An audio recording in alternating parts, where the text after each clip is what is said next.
Welcome back to another technical deep dive here in the debug zone.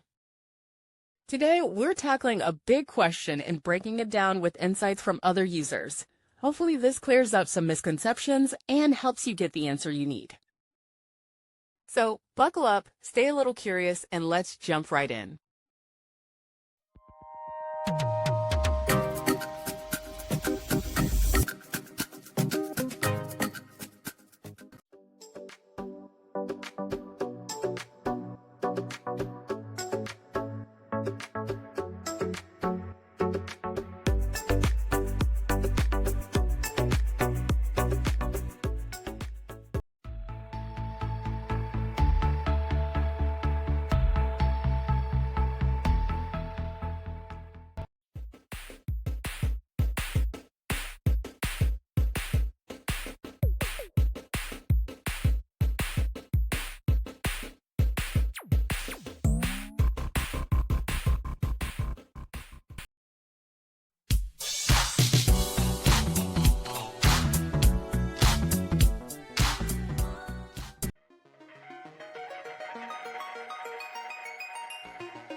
And that's a wrap.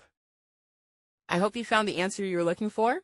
If you did, take a second to hit that subscribe button. It really helps out.